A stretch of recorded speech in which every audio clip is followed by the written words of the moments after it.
What I'm going to be interviewing for is a teaching position at a high school level for strength and conditioning. Hi, Ryan. Can you please tell me a little bit about yourself?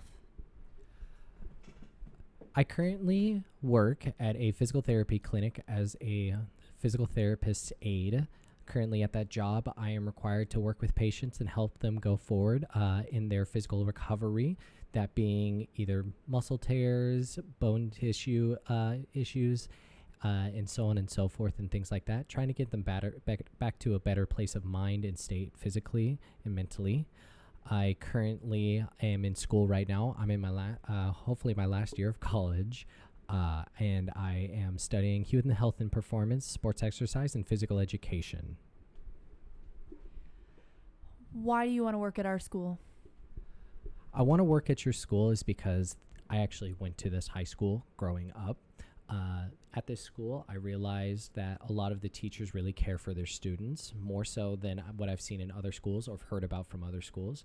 Because you guys have cared so much for your students, I wanted to continue that trend of sorts, and making sure that we're putting the students' steps first rather than our own, and making sure they're propelling them to a better place for their future and for their future endeavorments, especially at a collegiate level.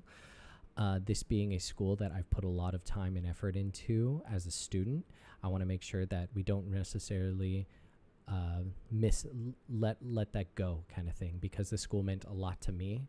And because this school meant a lot to me, I don't want it to go in a bad direction. I want to be making sure that I'm putting its first step forward as well too. And me being part of the teaching staff, I think that I could really help propel the school to a better level of degree physically in that aspect, because a lot of our students play sports, and a lot of our students are just starting to work out as high school students, are generally trying to find themselves at this sort of age. So I want to make sure that I can be the most welcoming teacher that I can be, and also putting their interest first and helping them reach a collegiate level if they so desire to continue that sport at a collegiate level. So yeah. Tell me something on your resume that makes you stand out. When you look at my resume, you'll see quite a few different aspects, some related to strength and conditioning, some that are not, but I believe every aspect that's on my resume can stand alone together, makes a pretty big impact. For example, I have worked in physical therapy, thus I'm a great example. I know what I'm doing when it comes to first aid emergencies, and I am CPR certified, things like that, so I can make sure that safety is a number one priority.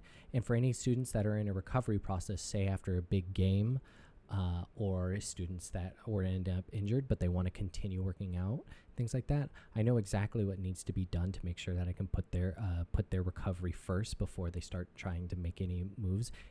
And another thing that you'll see is that I've had a few of teaching moments specifically for physical education, a PE class, so I know that I could be able to run either course as well too.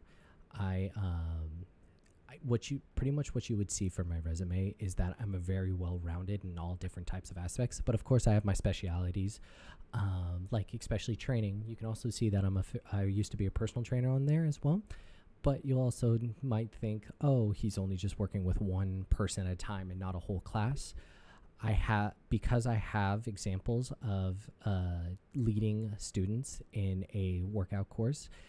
I have done that before. I've also, as a personal trainer, have led courses of classes before, and not just one-on-one patients. Of course, I can work on one-on-ones with the student, but also what needs to be done is being able to manage a pretty big class while there's a lot of dangerous aspects going on at the same time, because since it is a gym, there is going to be dangerous moments that are going to be happening.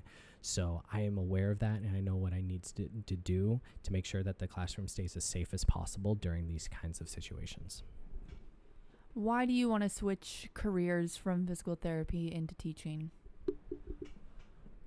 The biggest reason is because since I was growing up, I wanted to always be a teacher. And I wanted to be a teacher. I believe at first it was in history. Then I realized my passion for strength and conditioning when I got into high school. In high school, my strength and conditioning coach, Jordan James, was a wonderful influence on my life, and he led me down a variety of different paths and taught me exactly what needs to be done to get to this level. I have taken, albeit I've taken this road very slowly, and I've taken many detours, but I believe that is for the best option. Because I've taken so many detours, I am even better prepared now than if I just went straight for that that position of strength and conditioning, because I've been a therapist, because I've been a personal trainer, because I've led courses for children and for adults. I believe that I have every aspect that is ready to go ahead and teach young adults exactly what needs to be done in a safe environment, in a safe way, and properly done as well too. And the reason why I want to continue doing this path now is because this is what I've always wanted to do. I've always wanted to be a coach, a teacher, an assistant, someone who can help prepare these kids for the future, not only mentally, but physically as well. We have taken a lot of notice of mentality of students nowadays and kids of nowadays, but what is kind of being left behind now is more the physicality kind of situation.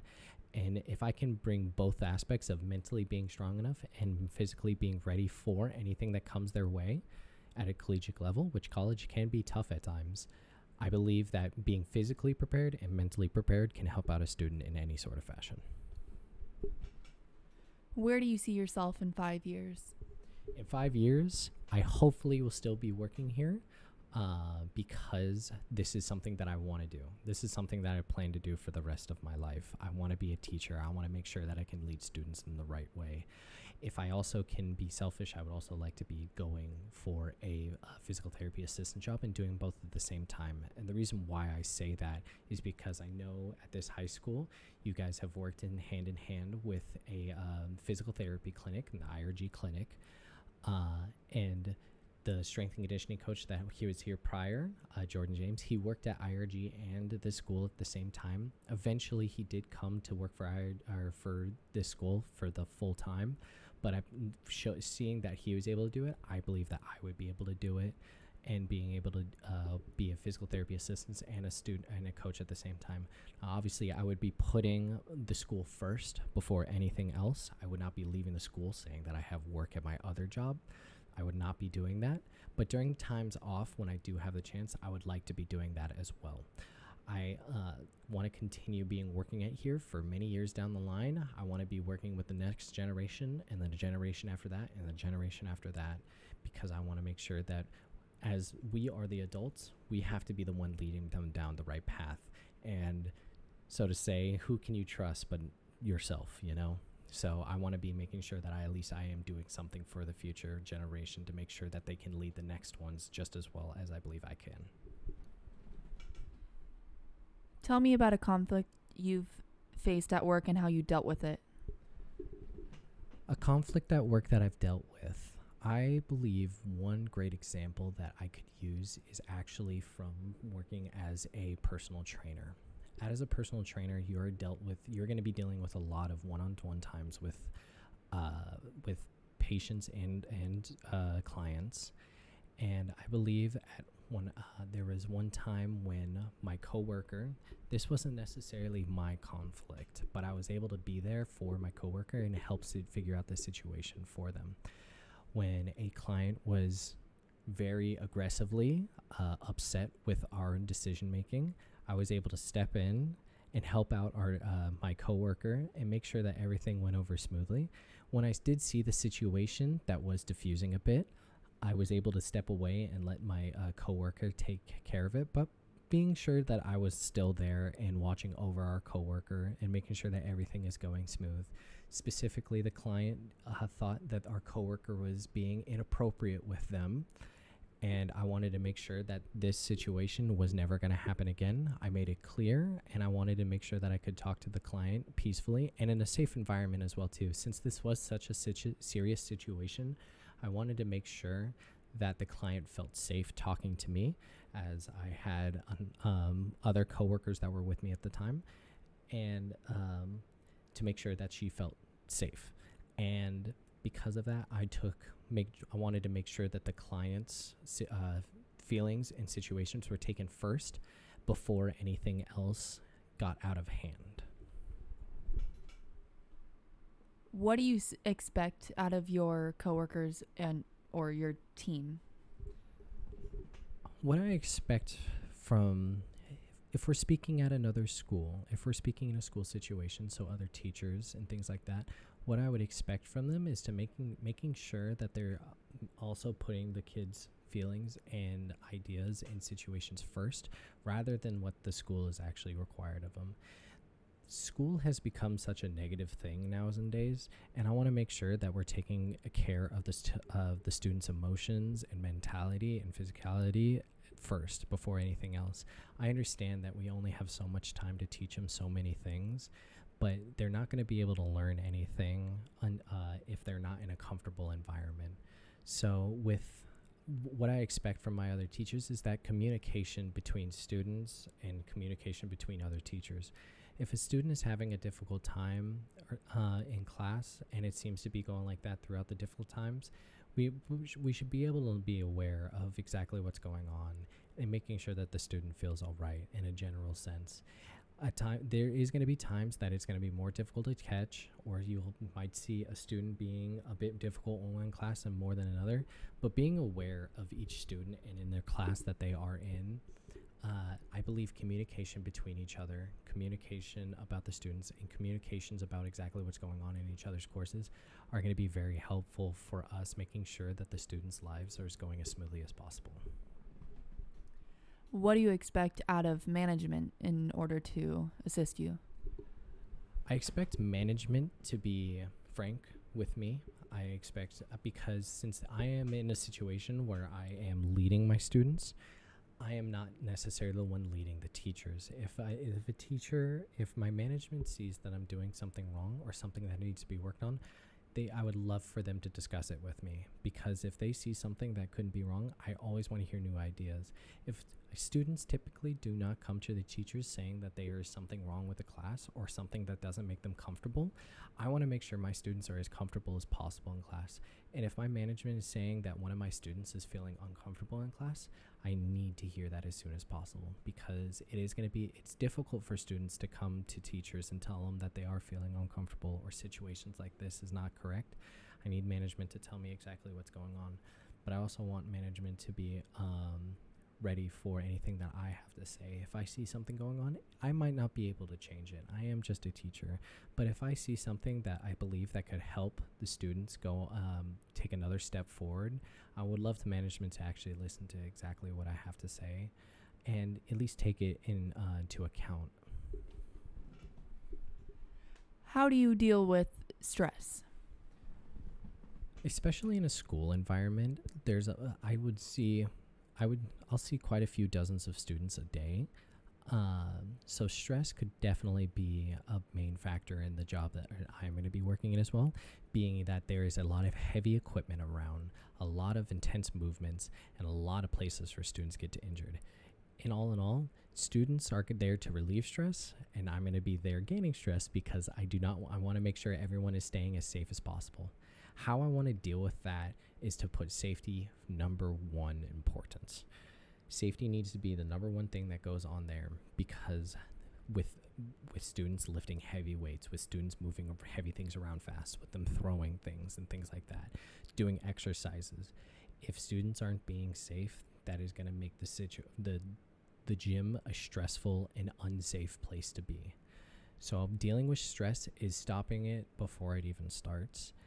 But if it does get past that, dealing with stress is something that I believe should be done at home and can be helped with at work. But stress, taking time when you're getting home, just relaxing for a second, and before delving into any outside schoolwork that I have to deal with, is making sure that I am mentally prepared for that and ready to work with whatever I have to work with. So taking time, relaxing, and realizing that I need moments for myself is something that I definitely think that is not as considered nowadays, because everyone wants just everything to get done quick and fast. I believe that I can get things done just as quick as fast as others, but as well as take breaks and take care of my mentality before I put anything else first. How would the first 30 days in this position look like for you? The first 30 days If I would love to meet my predecessor beforehand to see how they exactly ran the class, because in the class that they ran, I feel like in some with older teachers and things like that, I'm definitely a new teacher, so I might be doing things differently. But one thing that I would want to make sure is day one is to make sure that I feel comfortable with the students, and the students feel comfortable with me and are willing to express themselves and let each other know exactly how each other feels. So the first 30 days, I want to say the first 3 days are probably the most important. The first 3 days is going to be introducing each other and understanding each other and how we can accept each other, especially with what's going on nowadays with how people perceive themselves. Second day is probably going to be about safety and what safety needs to be done in the gym, as well as trying out a few things. The third day is seeing how well students can interact with each other, especially in the gym setting.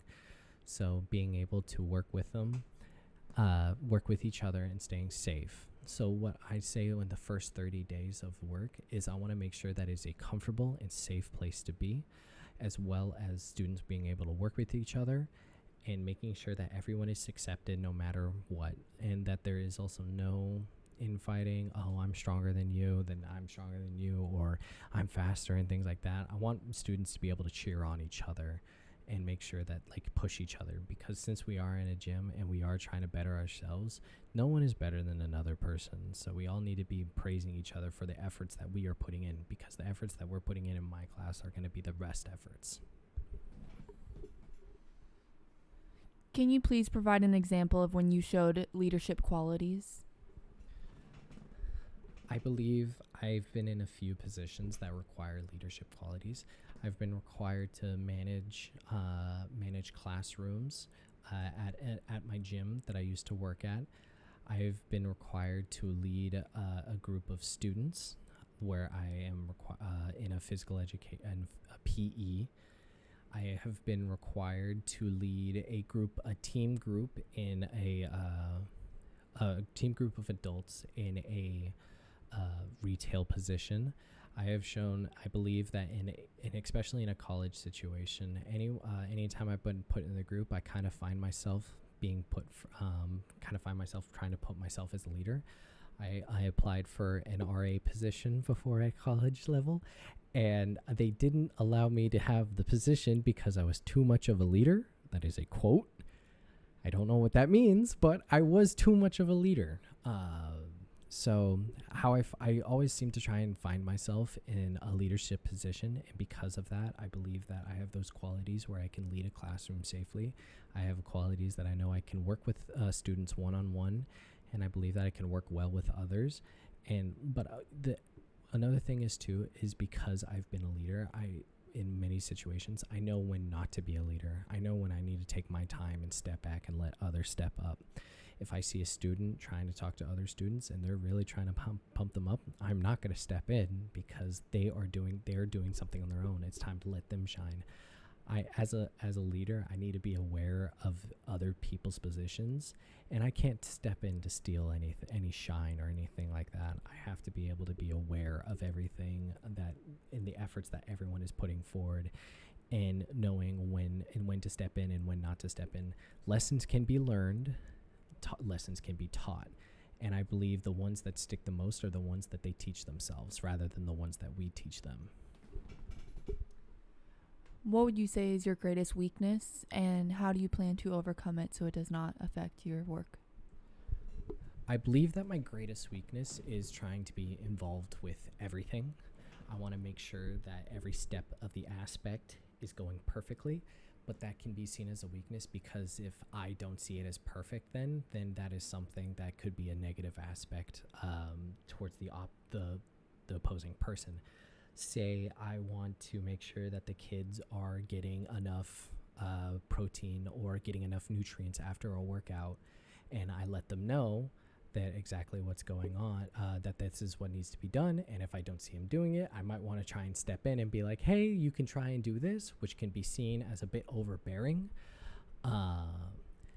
And what I need to learn from this is that it's not necessarily up to me to make sure that everything is going 100% perfect. It is up to them to making sure in their effort that they're putting in.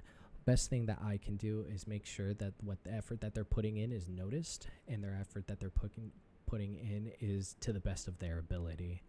With being being a bit overbearing can be a bit tad too how you say weird.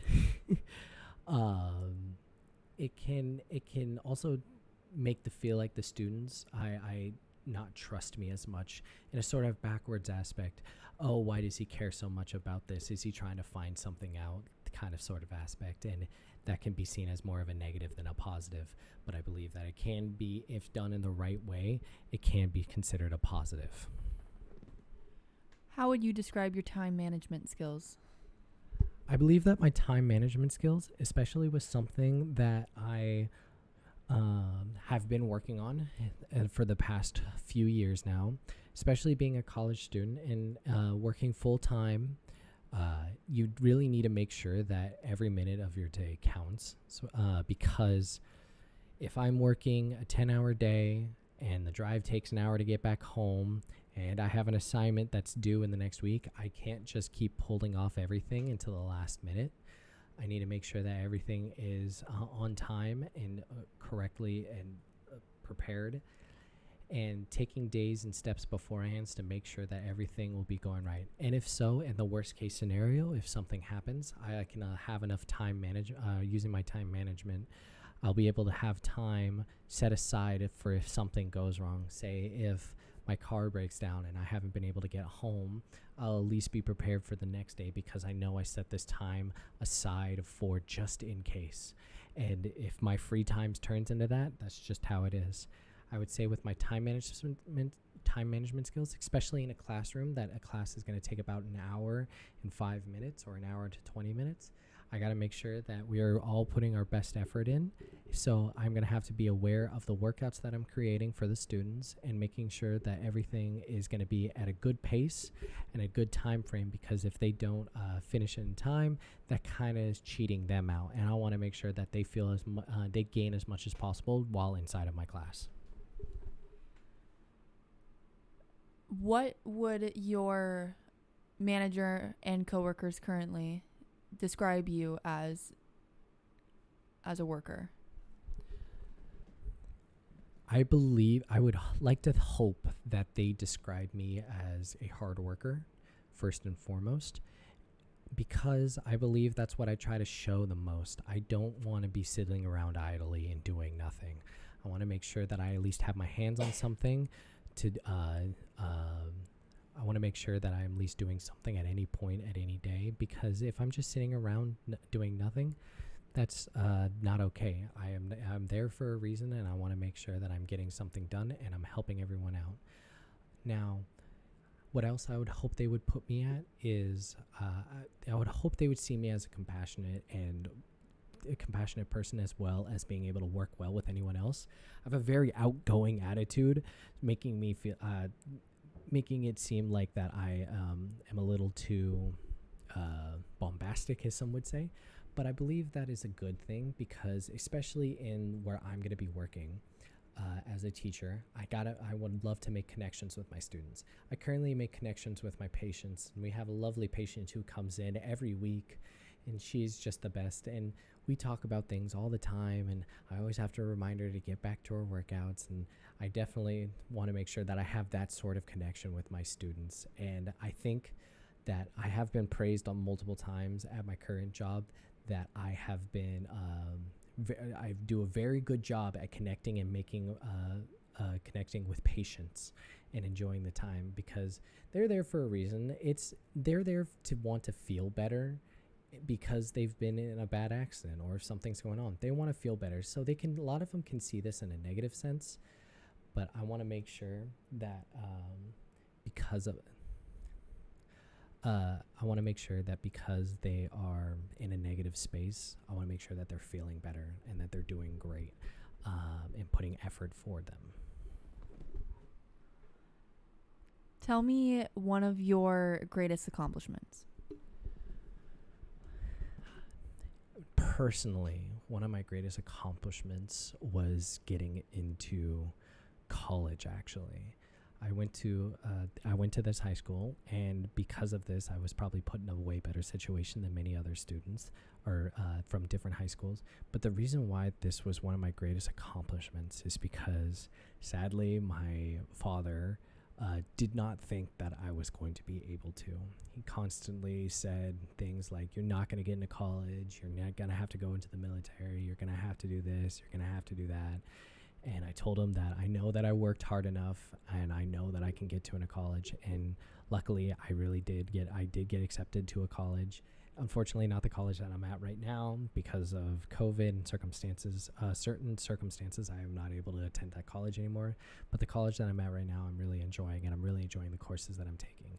But it is the biggest accomplishment for me because since someone was saying something like, "You can't do it, good luck, nice try," and things like that, it really made me want to put my foot down and try even harder and push myself to make sure that I could reach said goal. And when I got the letter saying, "Hey, you've been accepted, yada, yada, yada, let us know if you are interested," and the first person I showed was that, and he just said, "Nice job," but I made him pay for it. I made him buy me dinner because I thought that was at least what I deserve, kind of thing. So it made me really happy to show that I could prove him wrong. And I know what he was doing. But I was just extremely proud of that moment because it really felt like I was taking that next step. Also because that neither of my siblings are currently going to college at that time. So I was the first one to do it. And because since I was the first one to put my foot in that door, it was just a really, really proud moment for me and my family, kind of thing, to be able to go to college. Thank you for your time.